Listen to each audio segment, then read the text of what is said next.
What's up, everybody, and welcome back to the channel. What I got going on here behind me is a 2008 Suzuki GSX-R750. This is another Facebook Marketplace fail. And this time, for all you guys that hated the last one I did, we are going to fix this one. She had just purchased this one about 2 weeks ago, and she rode it for maybe a week, and it started making some horrific noises. It's not running on all cylinders. She thought it was something majorly mechanical. I think it's gonna be more of an electrical issue, I don't know. But the individual she got this from actually bought a 2009 GSX-R750 from me right before she bought this one. So hopefully we can fix this for her without any major issues.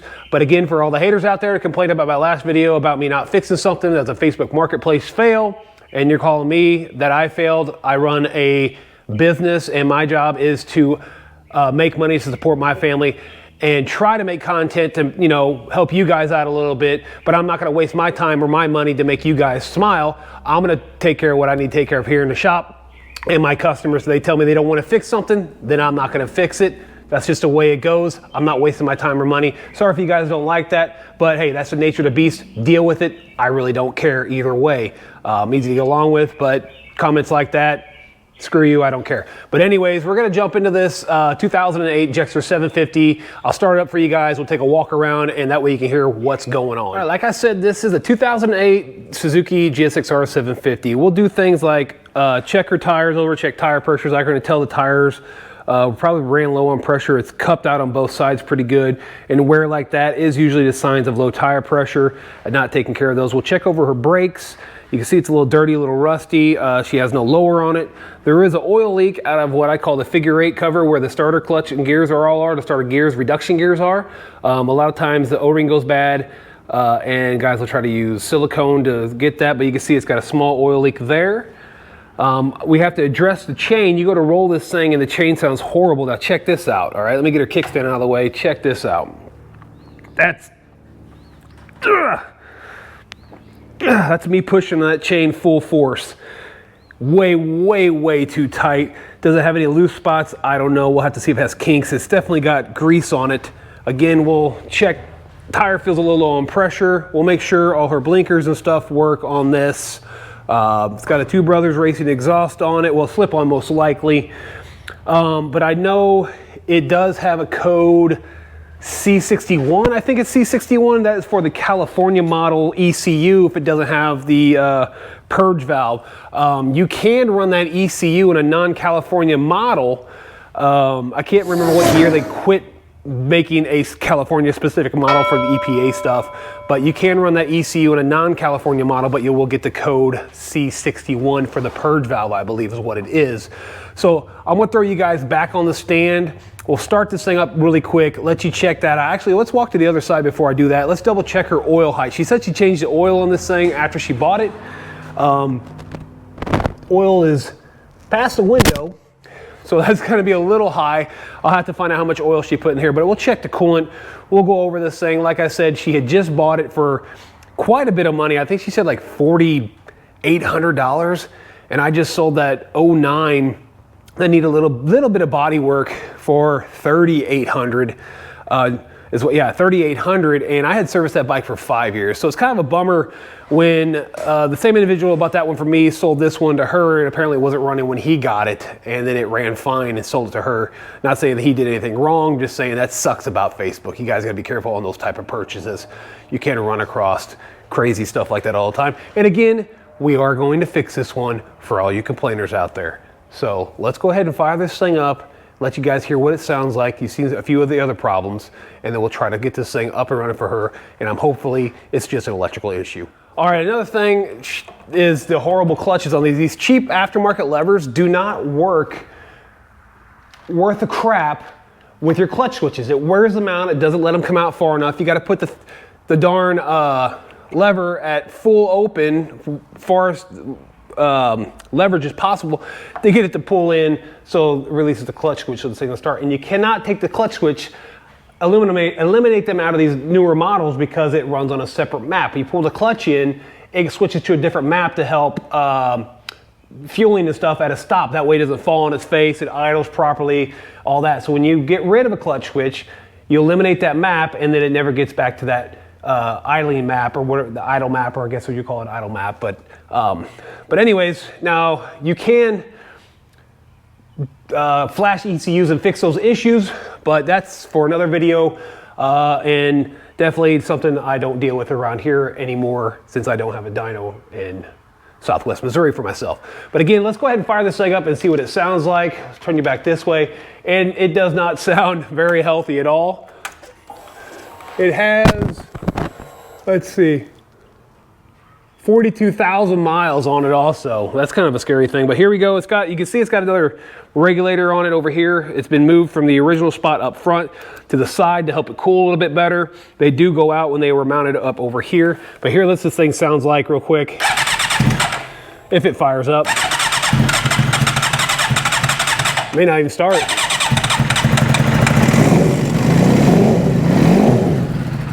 You can hear that it doesn't even want to start. So I'm hoping we're going to check fuel pressure on this. We'll go ahead and pull the spark plugs out. We'll ohm the coils out. We'll see if the coils are good. Sometimes you get the aftermarket stators, these Chinese stators.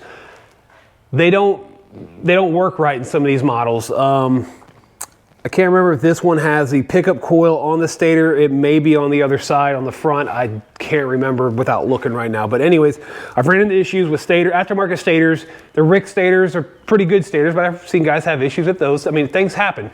All these manufacturers try to make them right for you guys, and sometimes things happen. Just kind of, again, as I always say, the nature of the beast when manufacturing things. Nothing's always perfect. So I'm gonna go ahead and we're gonna lift the tank up on this. We'll check our air filter out. We'll look down inside the, we'll lift the tank up actually. We'll check fuel pressure first. Pull the air filter out, look down inside the throttle bodies, look down inside the intake tract to see if we have any issues with valve clearances or a stuck valve or anything like that. But she said it just automatically started running like crap one day. So I'm hoping it's just electrical, hoping maybe it's coil or just bad plugs or bad fuel pressure. You can hear the fuel pump cycle when we kick it on. So let's go ahead and pop this seat off, lift the tank up, we'll hook up fuel pressure, or fuel gauge to it, we'll check fuel pressure, and we'll see what we get there. All right, so something she told me about this, that even though the bolts are in here, somebody had ripped out the sides of the seat. And then they cut these off here. So lifting the tank should not be that hard to do. So we'll go ahead and should be a 5mm, which is definitely the incorrect bolt, but that is what it is. We'll lift the tank up here, use our stock Suzuki prop. All right. It should go in the triple clamp, but since it's missing, it helps if I put this the right way. We'll do this. That will go there. We'll do that like this. Pull off the hoses for the overflow. And then we will come down here and we'll disconnect. Let me try to get you guys a better angle on this. It's so hard to do. We'll disconnect the fuel line here. We should get a little bit of pressure because we had just started it up and it's not wanting to come off. There we go. Click. There we go. There's that. Ooh, no pressure. So that kind of makes me wonder if the fuel pump has gone south on this thing. It's a good possibility, even though it's running. Let's go ahead and pop off this guy here if I can get it to come off. So I'll need this one for my fuel pressure gauge, if I can get it off.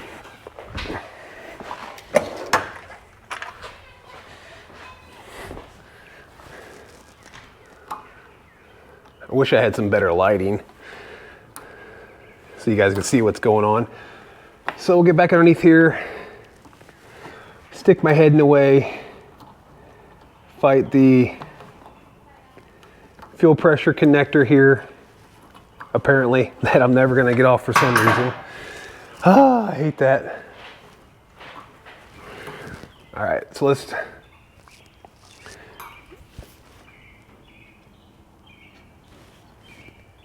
there's that one. I just need to buy another clip. Stuck myself right under the fingernail with that.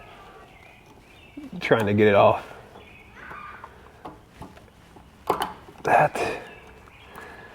I just had it and I screwed it up. Good job. There we go. I need this one so I can put it, oh man, I hurt underneath my fingernail. So I can slide it onto here. So I should be able to slide this guy onto here. Snap that one in. Snap this into here. There we go. Turn our fuel pressure gauge around. This is such a pain in the butt. Fuel pressure gauge. We'll flip the key on and see what kind of fuel pressure we get. Now it should hold for quite a while. It should be around, I think, 43 to 50 PSI. And dropped instantly. So let's try again. Of course, we got a little air in the line. So right now we're getting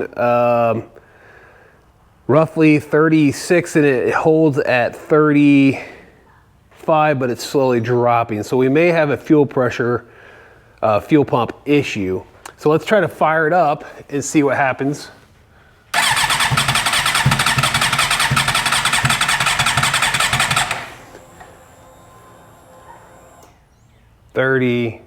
For 34 pounds, which is not right. So let me look up in the manual real quick what that should be. I'm pretty sure it's supposed to be around 42 to 50 PSI. All right guys, so just looked at the manual. Like I said, we're supposed to have 43 PSI. So right now we're holding at, I don't know how well you can see that from the distance you're at. We are at right at 30. So let's turn the key on again. We bump up to 33. It shuts off, it drops to 30. Try to get it to cycle another time. Yeah, so we're actually over 10 pounds low on fuel pressure. So that could be one of the major reasons why we're having issues. So let's pull her gas tank off real quick. We'll pull the air box off. We'll pull the plugs out. We'll see what the plugs look like and see if we can find anything else down in here. And then we might get her a fuel pump on order. I'll get a Quantum fuel pump. They have a lifetime warranty on theirs. So I'll check to see if they have one.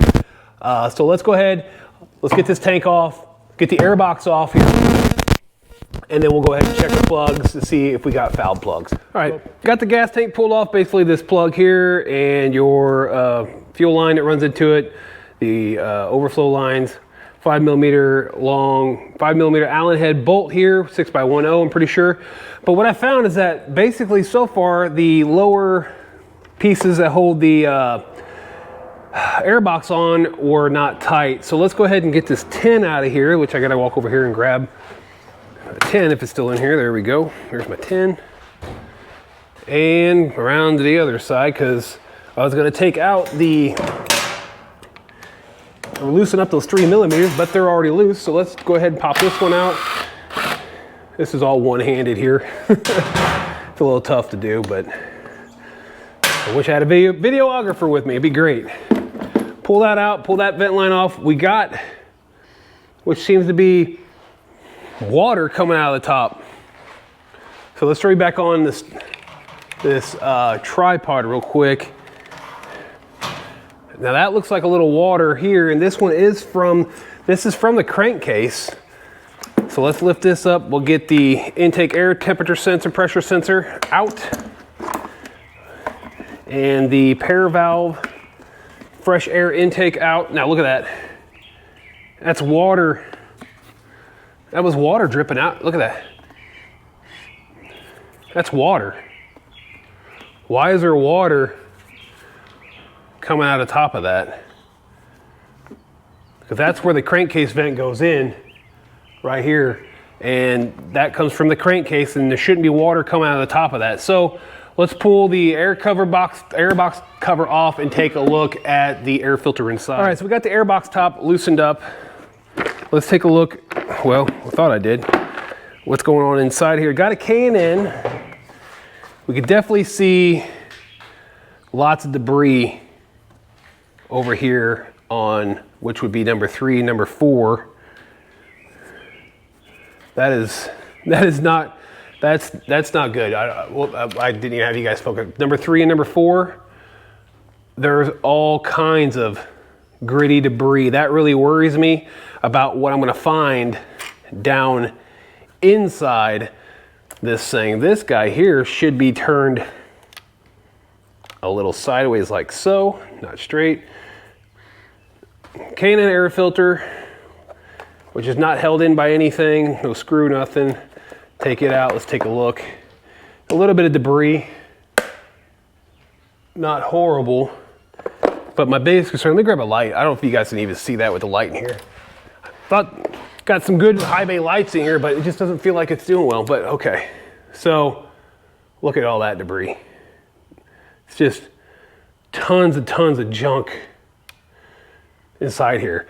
So I'm hoping when I climb up here, we don't see a bunch down in the motor. So you can see the throttle body plates.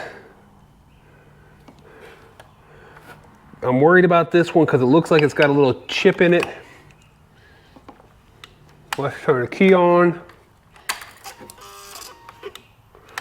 Oh, I need to do that again.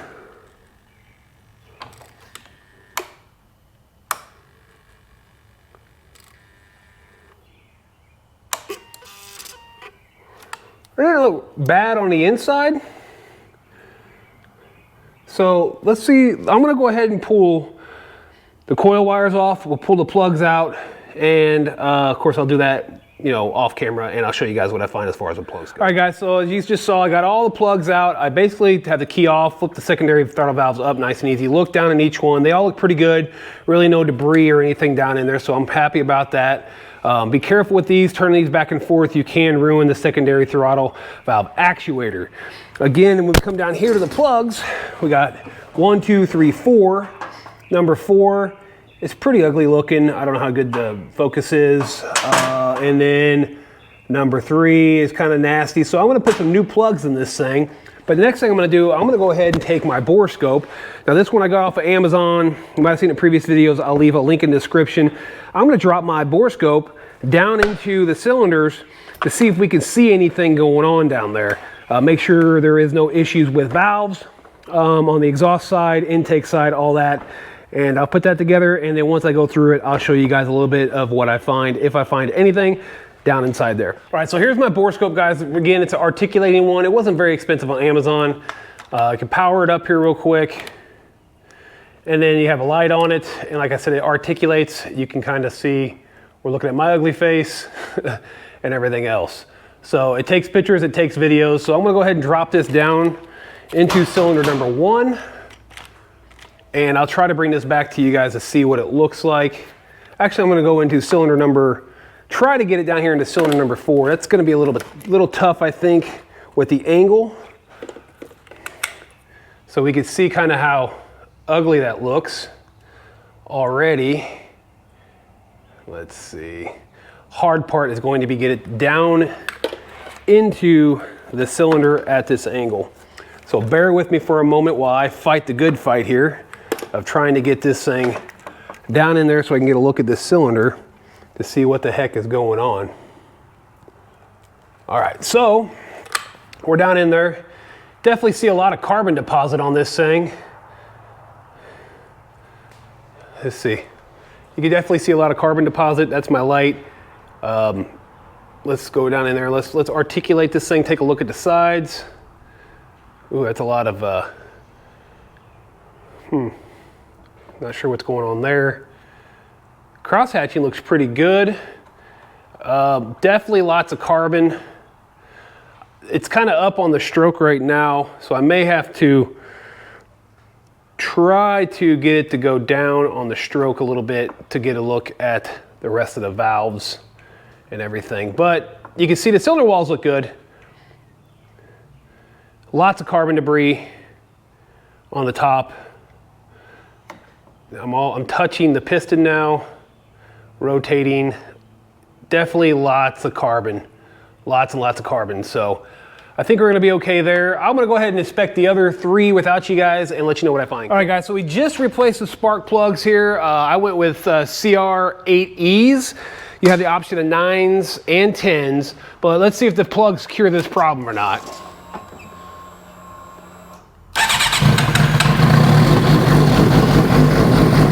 Well, sounds like it's running on all 4. A little rough.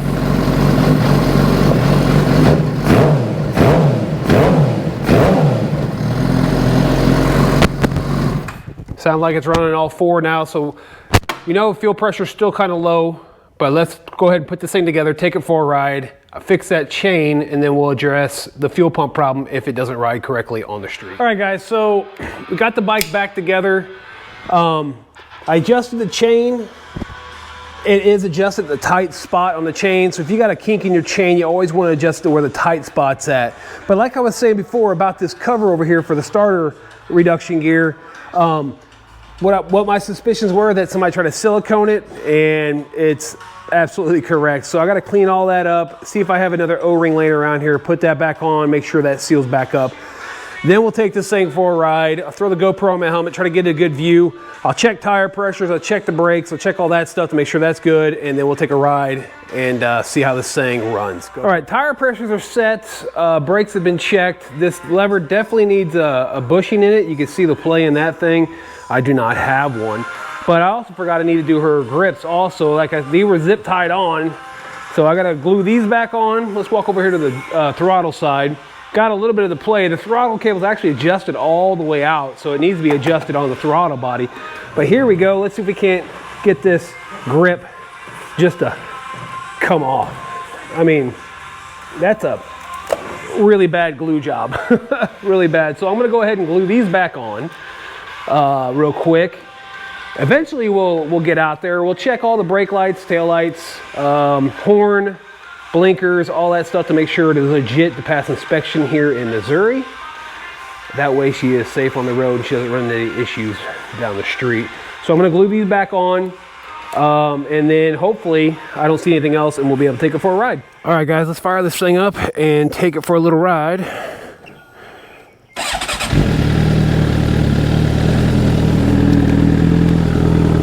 Hopefully you guys got a decent view. Grips are on there. There is a FI code for code C62 for the purge valve. But granted, I don't even think the purge valve is on this one. So I'm not sure if that's going to put in a limp mode or not. We'll see. Again, it is a C62, I think is what it said. Code 62. So hopefully you guys can hear me halfway decent. It's not gonna be too crazy loud. We'll see. All right.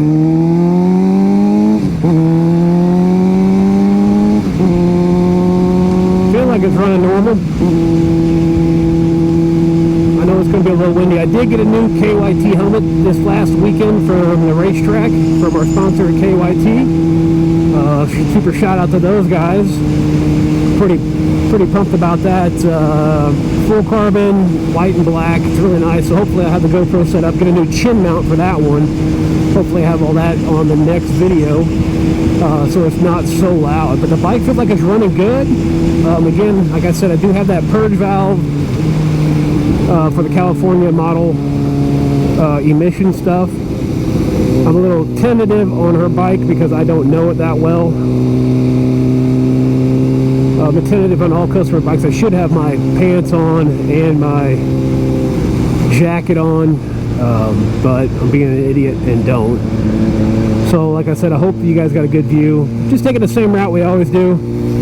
We're gonna just go around the block a little bit. I can feel it in that clutch when it downshifts though. So hopefully that's all good. Looks good here.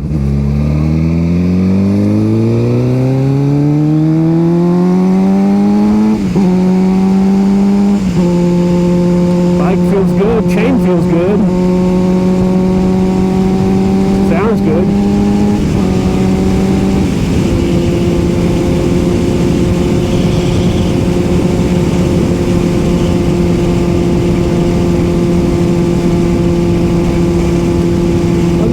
outside, let you guys listen to the wind.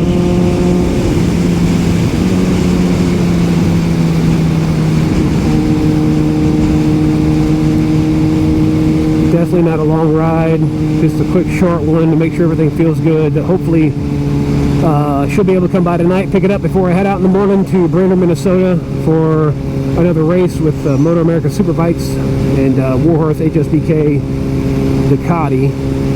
Possibly some weather coming in for that weekend, we'll see. Possibly Sunday is going to be a nice day, maybe a little weather on Saturday.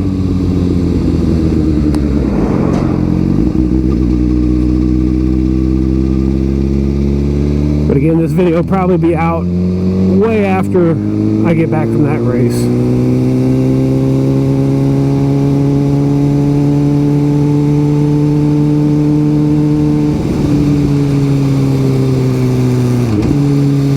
Oh, I can feel that in the clutch. I can feel the shifting. I think it's because it doesn't have that bushing in there, so it's a little hard on that clutch.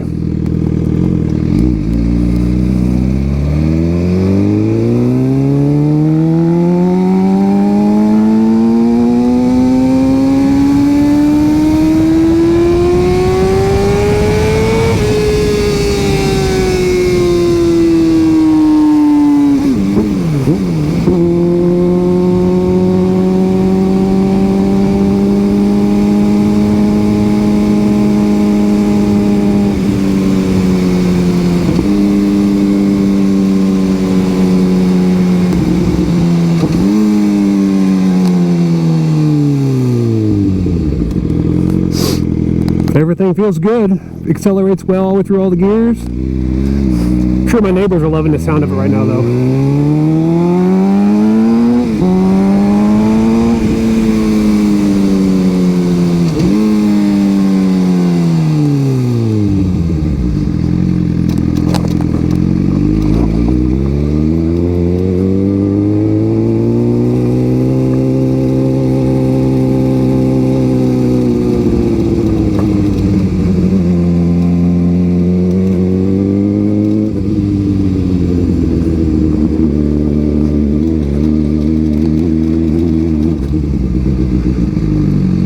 There we go. Back to the shop. I don't know how I killed it there, but I did.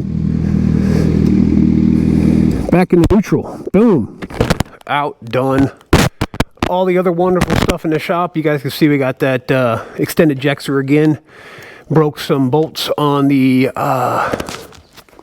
rear of it, so we got to fix that. Let me get this mic out of here. Talk to you guys for a second.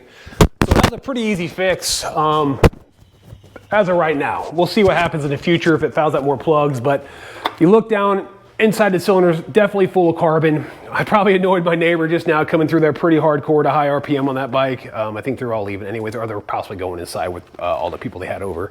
I completely forgot about it when I went to accelerate down the side road. But anyways, set of spark plugs cured that problem. You could tell they weren't new when they went in there. She had changed the oil. It does have that purge valve code. I'm gonna probably pick up one and just plug in or see if we can bypass it. I think you can use a resistor to bypass that, but I'll probably just pick up a purge valve for this thing. That way I just plug it in, leave it in there. It'll do whatever it needs to do. And then, you know, we had to do the chain, check tire pressure, check all that. Easy fix, probably a boring video, but we got her done. Rides good, shifts well. It does miss that collar for the clutch. Grips are glued back on, so I'm gonna give her a call, let her know what's going on. She can get it before I head out of town for this week. Again, guys, you wanna follow me here on socials, you can hit me up at Limitless Power Sports Service and Repair on YouTube. Drop some comments right here and sub if you haven't, I'd appreciate that. You can hit me up at Limitless Power Sports Service and Repair at Facebook, Limitless Power Sports Sir and Rep, I can't remember everything, at TikTok, and you can shoot me emails at limitlesspowersports78@gmail.com. Again, thanks for all you guys who subscribed, drop comments, thumbs up, thumbs down, whatever it may be, it doesn't matter. But kind of a crappy video, but it's one to upload. So Facebook Marketplace purchase, she had it for a week. Apparently it's just some fouled out plugs. So again, guys, thanks for tuning in, and I'll catch you on my next upload.